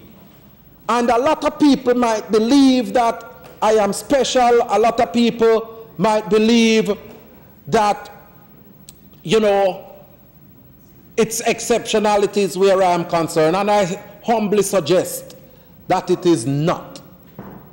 I mean, there might be sheer will and determination on my part to really fight the system and to use my God-given talent to become who I am.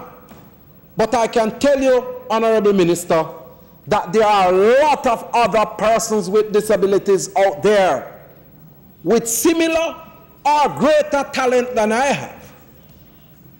But because the system is so designed that it is inaccessible to these individuals, they are not able to get the education and the training that will cause them to maximize their full potential. And I want us, as this honorable chamber, to pass this resolution so that it unlocks the potential of that significant portion of our Jamaican population that has a disability. We can't continue to advance, or we can't claim progress, or we can't claim prosperity, and persons with disabilities are not included in that progress or prosperity. And I want to suggest to the honorable members that they send a strong signal to our country by showing unity and fixity of purpose in supporting this resolution, which calls for our educational institutions to become accessible for persons with disabilities, and for Labor Day 2018 to be designated as Labor Day to start the process of access in the education system for persons with disabilities. May it please you, Mr. President. Thanks. Senator Gale.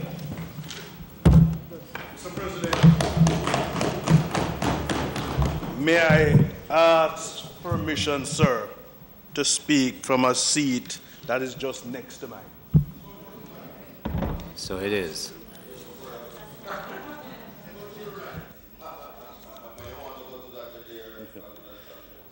Mr. President, I first of all want to commend Senator Morris for tabling and starting this very important motion.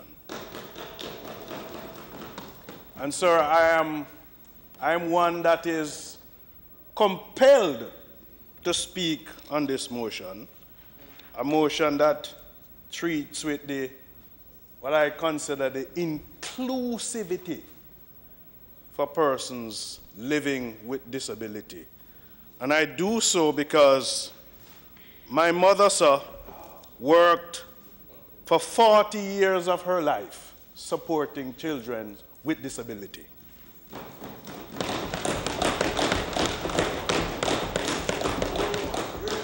And last week, Minister Reid gave a commitment in supporting aspects of this motion. It goes in a far direction in meeting the objectives. I want to commend Minister Reid on that. But whilst it goes in a far direction, the direction in supporting persons living with disabilities, it's a far way, and it may require much more than that. Mr. President, Senator Morris suggests that education is a major variable for the growth and development of a nation. Agreed. He further suggests that it is a major vehicle to empower and transform the lives of individuals within a society. I agree. He indicates that efforts must be made to ensure that all citizens have access to this vital national ingredient. We must agree. And he suggests also that most of our educational institutions are inaccessible to persons with disabilities. Unfortunately, sir, that is a fact, but we must agree. This inaccessibility has contributed to the high levels of poverty among this vulnerable group. That's a fact. And the Charter of Fundamental Rights and Freedom makes primary education a fundamental right to citizens. And he made heavy weather on that, and I agree. The Disability Act of 2014 requires that educational institutions be made accessible to persons with disabilities. And I agree, sir, not only on the physical side, but also the social side. And I will treat with that later in my presentation. Mr. President, historically, persons with disabilities were often excluded from school or the workplace, resulting, sir, in their dependence upon family and community, not only for physical, but also for economic support.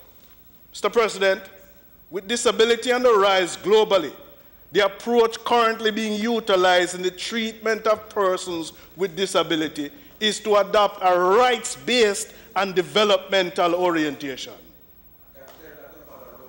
Against this background, sir, a national policy for persons with disabilities was adopted by the government of Jamaica in the year 2000.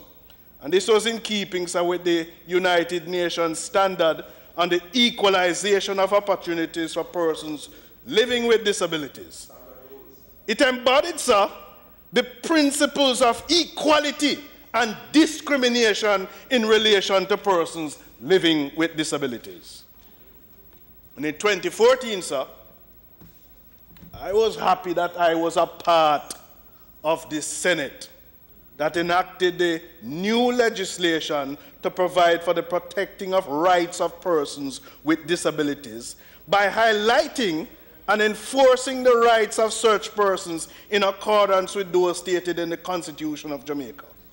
Mr. President, that piece of legislation promoted the Universal Declaration of Human Rights, the International Convention on Economic, Social, and Cultural Rights, the United Nations Conventions on the Rights of Persons with Disabilities.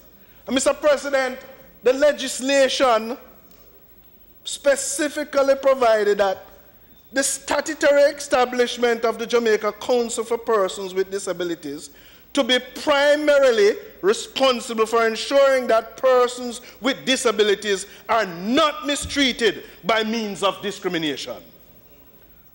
Mr. President, it also highlighted the definition of the term discrimination, which is a critical issue affecting persons living with disability. Mr. President, that legislation also gave the requirement that all privileges, interests, benefits, and treatment in the political, economic, social, cultural, civil, religious, and educational benefits be accessible to persons living with disabilities. That is how critical this piece of legislation is. It also, sir, enshrined the obligations that facilitate the removal, sir, of a current stigma against persons with disabilities in areas of education, employment, health, housing matters, and their whole public life. Mr. President, it also gave a requirement that persons with disabilities have access to health, education, transportation, employment, housing. And it also provided penalties for breaches that may occur. Mr. President, for many people living with disability, one of the fundamental things that we must do is that we must promote decent work and combat the discrimination. Mr. President, many persons living with disability who work or wish to work are unable to do so for reasons linked to the physical and social environment. They must be treated, sir, with fairness and dignity. Mr. President, there's a myth that people that live with disability are incapacitated. A blind man is not deaf. A dyslexic person may be very highly skilled. Yes. Nobody is perfect. I am very disabled. And we all have different types of challenges. There's another myth, sir, that adapting to the workplace in making changes to supporting persons with disability is costly. It is not so. It is not so, Mr. President. If the effort should be made, it can be made. And a message by some employers who have done so suggests in the affirmative. Mr. President, there's also another myth that disabled workers are less productive. That is wrong. We have seen disabled workers who are generally conscientious, have higher job retention, and lower absenteeism. They are committed like anybody else. Mr. President, to protect people living with disability, a national enabling policy must be developed and enhanced. One that provides what I call, sir, and Senator Morris spoke heavily on the education. And I'm suggesting, sir, mainstream technical vocation education and training skills development system to enable those persons living with disability to contribute to the labor market.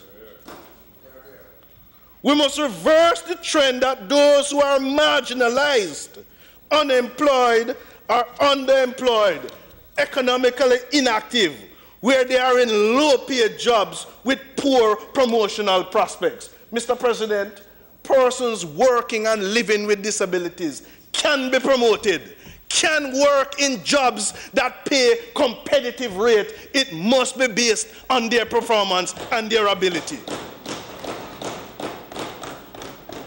Mr. President, there is a need for us to urgently address the need for those who are marginalized, that are part of the labor market. So we call on the promotion of education, and that education must start from the early childhood level of support, early childhood education, advance to the primary level, and have access to the secondary level and lead to the tertiary level. That support must be continuous. Mr. President, we must also develop and enhance their skills, their skill set, the ability for them to be also certified. You know, we have spoken about that aspect of the labor force that is not certified. Senator Skeffrey. That has no qualification. Senator Gill, no abuse across the aisle. Thank you very much. Thank you.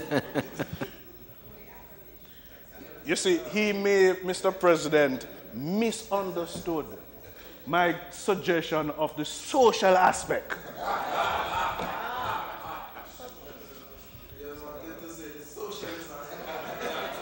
The mistaken assumptions about their abilities and capabilities of persons living with disabilities must be challenged.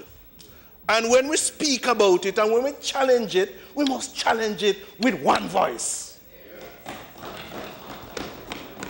Now, Senator Morris, in his presentation, spoke about the access to premises. Very key.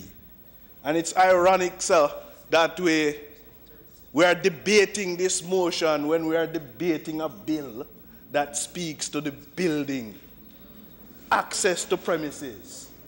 And what are some of those structural demands that are required? Parking. Parking is critical. And Mr. President, you know, you have some persons, you know, that Senator Skeffrey, you spoke about parking in days when you go shopping. And I know you go shopping often. Yes. But you have some persons that drive around and they park in the parking space of the disabled persons. They must face a penalty when they do so. It is shameful. Mr. President, you have some buildings, you know, you have some buildings that they don't provide the facilities, the restroom, even the waiting area in a lobby must be so equipped to accommodate persons living with disabilities. Mr. President, when it comes to education and training, they should not be placed at a disadvantage. Even the entry requirement, the teaching methods, the evaluation methods should be reviewed to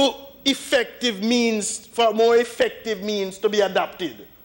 This is a changing environment that calls for a greater demand. And so we must put in place systems and processes that continue to facilitate the need for change for adoption for persons living with disabilities. There should be a system, Mr. President, of ongoing support where the effectiveness of the policy or strategy will be regularly monitored and reviewed. Regularly monitored and reviewed. And Mr. President, if we are going to support persons living with disability for the treatment of the accessibility, where it be physical or social, adequate resource should be allocated at all times. It can't be that there is not a reasonable portion in your budgetary allotment to satisfy this. Mr. President, you know, we talk about all the while constructing national plans, national strategies, national objectives. Well, sir, national plans must take into consideration people living with disabilities. you know, there are times when institutions create support. They carve out as part of their plans a provision for disability. And, you know, when Senator Morris was making his contribution and he spoke of housing, and I know the National Housing Trust reserves some housing solutions for persons living with disabilities. So you set aside out of your lot, out of your scheme, housing solutions. But I must check, sir, if whether or not it is just setting aside the solutions, but this physical structure is the physical structure so embodied, so constructed to treat with the persons living with disabilities. So if you're setting it aside, they have. Okay, well that's a good. The modification. Now, sir, we support the educational venture. It's very critical, the training and the development for persons living with disabilities, for them to be part of the mainstream support of the labor market, because they can add to the value of the labor market. And, Mr. President, our training institutions must so be developed in supporting this venture. All our training institutions. The Heart Trust is on a venture of a merger to make it stronger and more effective. But I'm suggesting that as part of the training needs and the training strategies and the training objective, it allocate resources in supporting the training and the skill set of persons living with disabilities. It increases the access to training with persons with disabilities. It must also ensure the quality and relevance of training in order to respond to the needs of the labor market.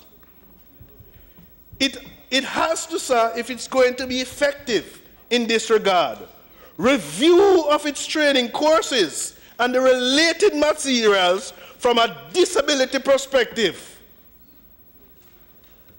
And that, sir, should be undertaken. And Minister, that must be part of your call, that if that's not in place, it must be commissioned. Mr. President, this support in the venture for what I call the inclusivity of persons living with disabilities cannot operate on its own. It must operate with support. And we must help to build alliance with key stakeholders to collaborate and promote this venture. And so this is where it cannot be left only to state support, but private sector organizations must lend support in this venture. Mr. President, as a trade unionist,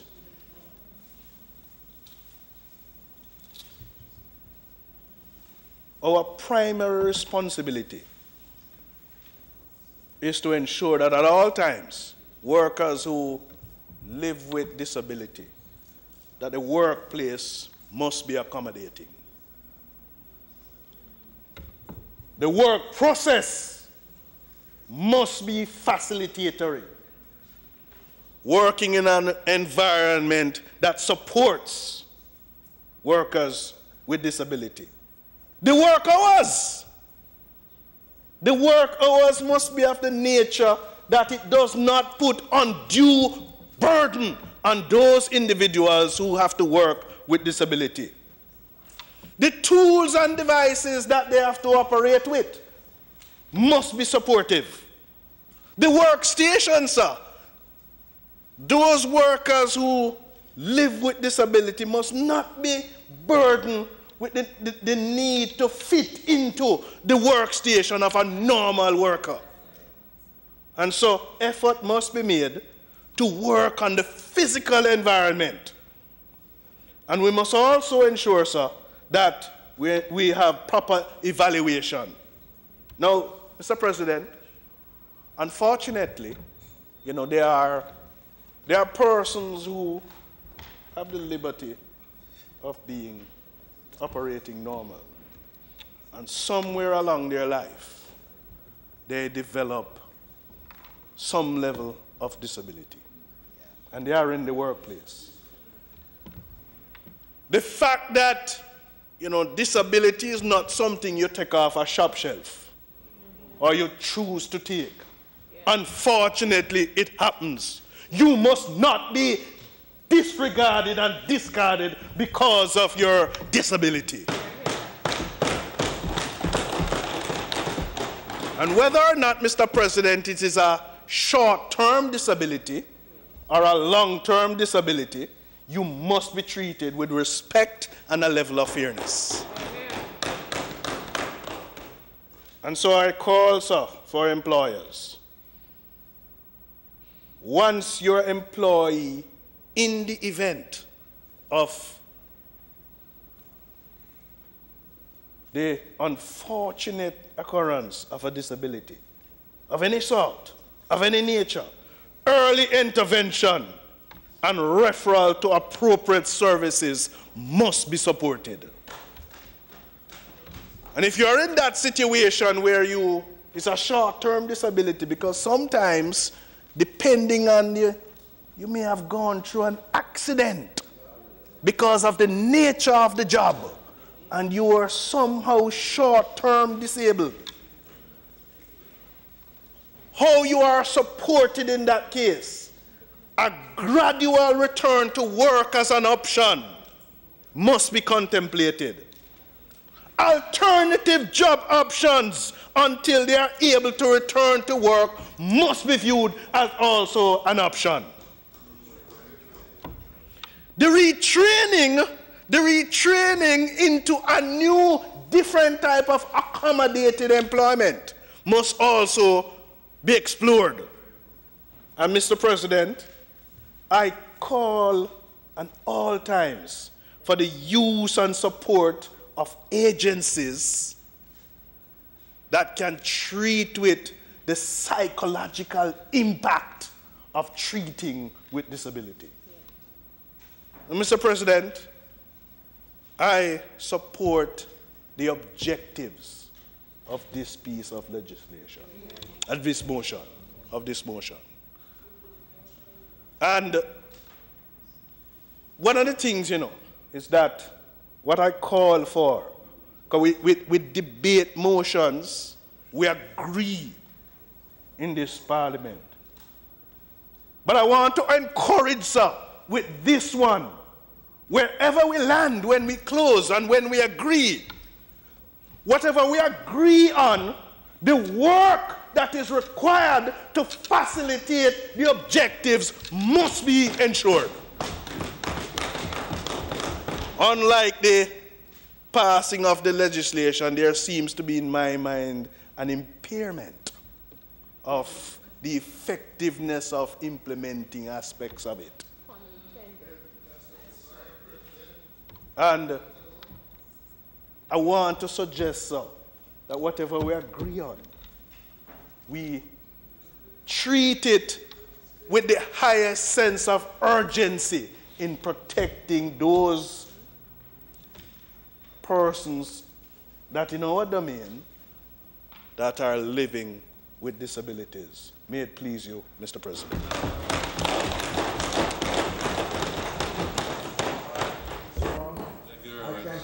Senator Reid. Thank you very much, Mr. President. It's not proposed that we go further in our deliberations today. I want to thank the members for their participation in both debate about the Building Act and the spirited and robust debate on the motion moved by Senator Morris. We look forward to the continuance of these deliberations next week, Senator Sophia Baines. And therefore, it is not our intention to do any further business today, Mr. President, but therefore is an opportune time for me to move the motion for an adjournment of the sitting of the Senate for a date to be fixed. The question is that the Senate be adjourned for a date to be fixed. Those in favor? Those against? The ayes have it. The ayes have it.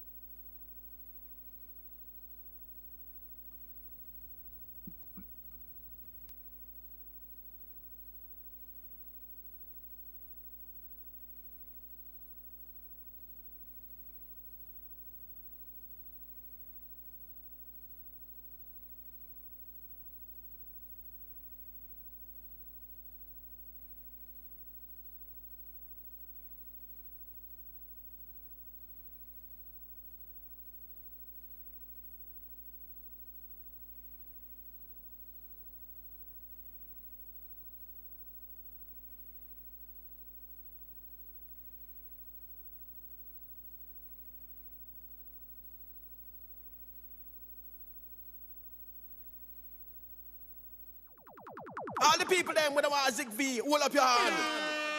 Zig V in the Caribbean territory, but we now want that virus take set pan we. So make sure send us stagnant water inside and mash up all my state or breed inside. More hole in the tin them where you dash way and change the water in your vase every day. No litter, dispose of your garbage proper. You know them the thing that we turn drain blacker. Tour your community and tour your yard for suppress mosquito. We have figure hard dash we all tire turn over drum pan for prevention is the greatest weapon. And special shout out to pregnant ladies. Protect yourselves and protect your babies. Draw for your zapper and your mosquito spray. If we do all that we can to keep them away. How we now was in vain. Now that you're speaking out, do more. Do more. Help fight crime. Do the right thing and report what you know. Do the right thing and publicly demand change. Hold government accountable for better governance. Protect your environment and health. Do the right thing and keep your community clean. If we all do the right thing and build integrity, Jamaica will be the place to live, work, raise families, and do business. If you have information about illegal guns, call 311. Get the Guns, an initiative of the Jamaica Constabulary Force. Jamaica. We can do so much as individuals. But together, we are forced to be reckoned with. The world loves us. They love our music, our good body culture, our athletes, our lifestyle.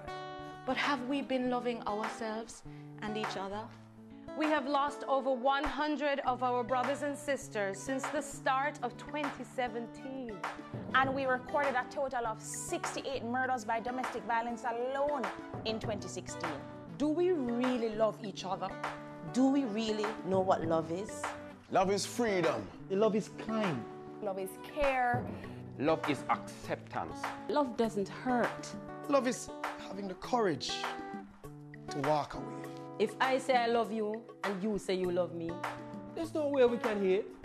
This love is coming straight from my heart to your heart and your conscience. No violence in love.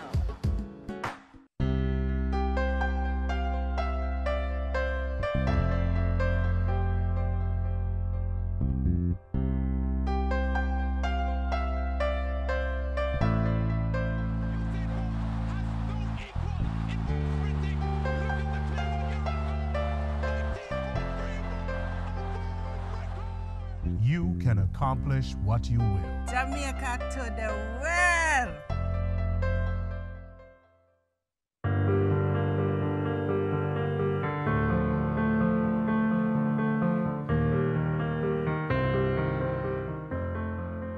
The most pressing need for our school at this time is that we have a roof that is leaking significantly. The roof covers the part of the school that houses the infant, a section of the infant, and the grade 1 and 2 students. That section, because of how it leaks profusely, we have to be cleaning in mornings after rain has fallen, and many of the parents have assisted us, but it's at times very frustrating. We also need fencing for our infant department, where we have a new block that we want to be fenced properly to safely secure our children. And the infant also has a need for upgrade of its bathroom facilities for the small ones so they can best use it in comfort.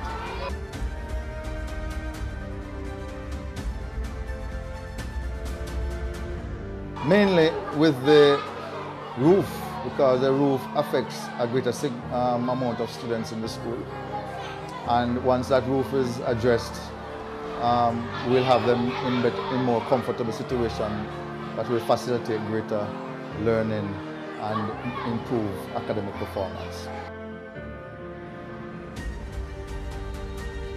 I'd fix the leaking roofs in the school, such as the classrooms from grade 1 to 2 and grade 4C.